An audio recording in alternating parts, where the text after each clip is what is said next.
So, after knowing that death is also transitory and just a change of form, what should one do? अपने spiritual outlook को develop करने के लिए कुछ करना पड़ेगा।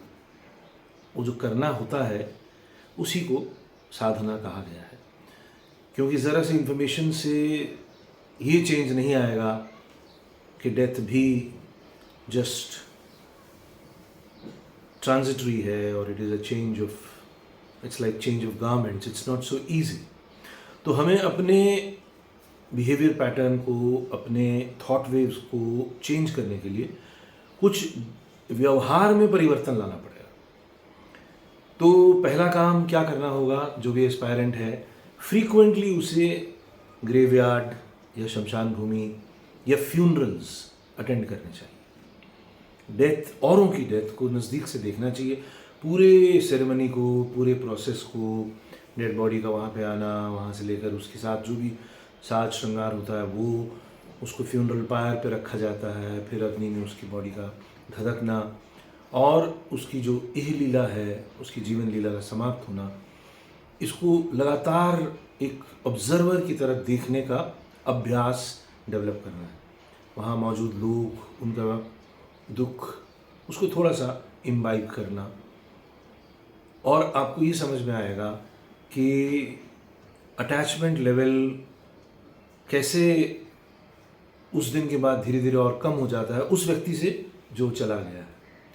और शमशान में जाने से, ग्रेवयार्ड में जाने से एक वैराग्य भाव डेवलप होता है, जो आने वाले समय में जैसे ही व्यक्ति एक सीरियस किस्म की साधना करता है उसमें मदद मिलती है।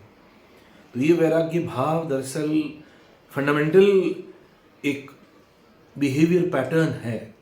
ये कई बार कुछ लोगों को हठात डेवलप होता है, कई बार इस प्रकार से डेवलप किया जाता है। तो इसमें दो तीन चीज़ें ध्यान में देनी है कि मटेरियल वर्ल्ड से जो आसक्ति हो जाती है उससे थोड़ी सी दूरी बन जाती है, वही वैराग्य है।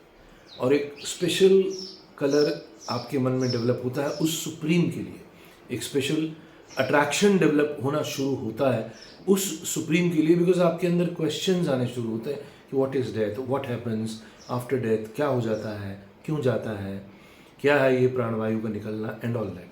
फिर आप उससे जुड़ी हुई जानकारियाँ लेते हैं और आपके मन में एक इंटेलेक्चुअल टेस्ट डेवलप होता है। ये हुई एक बात। तो इसको आप करते रहें, इसको जहाँ जहाँ मौका मिले आप विजिट टू सिमेट्री, ये आपके जीवनचर्या का हिस्सा बन जाना चाहिए, एटलीस्ट वंस इन 15 डेज और वंस इन अ मंथ। तो उसमें स्पेशली एक पर्टिकुलर डे है अमावस्या, उस दिन अटेंड करना चाहिए, just a visit to cemetery whether there is a funeral और there is a no funeral. Amavasya is the darkest phase of moon, where all dark forces are very active. The passive forces are very active. And the fear factor is also very active. और death का संबंध हमारे जीवन में हमसे वैयक्तिक रूप से, इवन सामाजिक रूप से भी भय वृत्ति से जुड़ा है या भय पाश से जुड़ा है। हमें बांधने वाली जो शक्तियां हैं उन्हें षड्रिपु और अष्टपाश कहते हैं।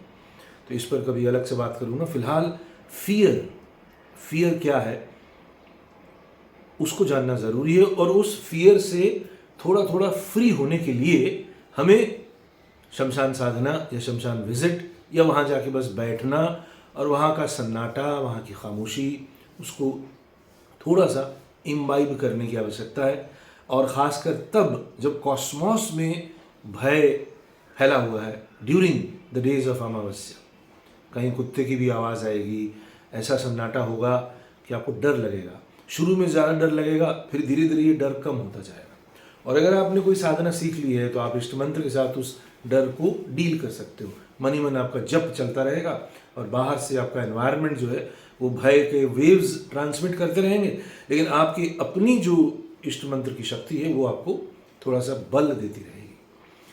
और वैसे भी फियर हमारे जीवन में हर तरह से हमको घेरता है, जिसमें फियर ऑफ पॉवर्टी यानी गरीबी का भय बहुत बड़ा है, बीमारी का भय बहुत बड़ा है, प्रियजनों के खोने का भय, जिनसे आप प्यार करते हैं वो अलग हो जाए हमसे तो क्या होगा इसका भय, क्रिटिसिज्म का भय होता है, फेलियर का भय होता है, और सबसे बड़ा भय ये डेथ का होता है। तो ये जो डेथ का फेयर है ये हमारे सेल्स में मौजूद है, ये हम जानवर से ही कैरी करते हुए आए हैं। आप जानवरों को देखिए, वो लगातार भय में जी रहे हैं। एक दिन मैंने जिक्र किया था काम अर्थ धर्म मोक्ष में काम का, काम में आहार, निद्रा, भय और मैथुन। भय उन्होंने पहले से रखा है, बिकॉज भय हमारे फिजिकल बॉडी में है। हमारी फिजिकल बॉडी भी रिएक्ट करती है भयभीत होकर बहुत सारी सिचुएशंस में, तो वो हमारे सेल्स में है। हम जब साधारण जीवन में भी किसी अजनबी से मिलते हैं और अगर आपका वाइब्रेशन मिलता नहीं है, तो जब दो लोग एक दूसरे के समीप भी खड़े होते हैं तो एक दूसरे के भय से हमारी बहुत सारी सेल्स नष्ट हो जाती हैं, खत्म हो जाती है। ऐसा होता है, भय का ऐसा असर पड़ता है। तो इस भय से मुक्त होना, क्योंकि वो जिन्हें हम ढूंढ रहे हैं, जिन्हें हम पाना चाहते हैं, उस सुप्रीम, वो अभय है, वो फियरलेस है। तो हमारा टारगेट भी फियरलेस होना चाहिए। तो उसके लिए ये छोटी छोटी प्रैक्टिसेस हैं, ये मेन साधना नहीं है, ये प्रिपरेटरी साधना कही जा सकती है, जो मैं अभी थोड़े थोड़े वीडियोस में शेयर करूंगा। कि सिमिट्री विजिट करें और कभी एकांतवास में अमावस्या के दिन वहाँ रहें, और वहाँ जब कोई नहीं है तो अपनी मृत्यु की कल्पना करें। एक छोटा सा विजुअल खुद ही बनाएं कि फ्यूनरल पायर पे आप लेटे हैं, आप लेट भी सकते हैं, चारों तरफ लकड़ियाँ रखी हैं और आपकी जो है शरीर को जलाया जा रहा है, और आपके रिलेटिव्स, आपके मित्रगण वहाँ बैठे हैं, देख रहे हैं, और आपकी अंतिम विदाई हो रही है। इसको आप अपने सेल्स में ले आइए, मसल्स में, बॉडी में, पूरे सिस्टम में ले आइए। और फिर यही विजुअल आप घर में बेड पे बैठ के कर सकते हैं, लेट के कर सकते हैं।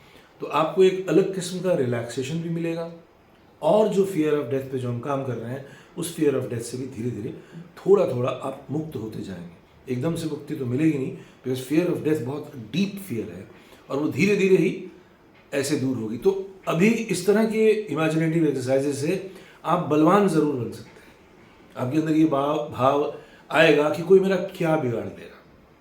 जब यमराज से ही मेरी मित्रता हो गई है तो कोई मेरा क्या बिगाड़ लेगा। जीवन में जो बिगड़ने के खतरे रहते हैं वो इस बात से रहते हैं कि अगर मैं मर गया और मरने के बाद ये जो मैंने बनाया है ये सब छूट जाएगा।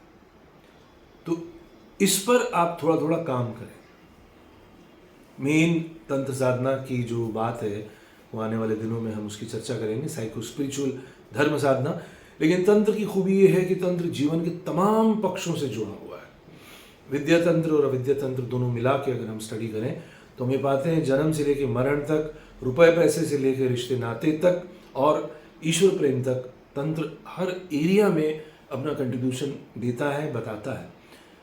और पहले पशु के लेवल पे आपको अपने आप को समझना होगा, फिर वीर के लेवल पे जब आप साधना करते हैं तो आपके अंदर एक वीर भाव आता है, और धीरे धीरे जो वो तीसरी स्टेज यानी दिव्य भाव की तरफ ट्रांसफॉर्म होता है। तो पशु, वीर, दिव्य, इस तरह से तंत्र हमको अंडरस्टैंड कराता है। तंत्र ऑलरेडी हमको ये बोलता नहीं कि आप जो है डिवाइन हैं, ऐसे बोलने से बात नहीं बनती। आप अभी पशु ही हैं, हमारे अंदर पशुता के बहुत सारे गुण हैं, अवगुण हैं। हम पशु से बस थोड़ा सा बेटर हैं, सीधे हो गए हैं, दो पैर से चलते हैं, ब्रेन ऊपर है, ब्लड फ्लो ऊपर नीचे होता रहता है, बहुत सारी चीज़ें हमारे पशु से सिमिलर हैं। तो इसीलिए पहले पशु भाव को ट्रेन करना है, और उसमें फियर फैक्टर एक बहुत बड़ा फैक्टर है। तो आज की बातचीत का सारांश इतना ही कि आप कभी कभी डेथ को बहुत क्लोज नज़रों से देखिए, in a graveyard, in a cemetery, and get slowly control over fear of death.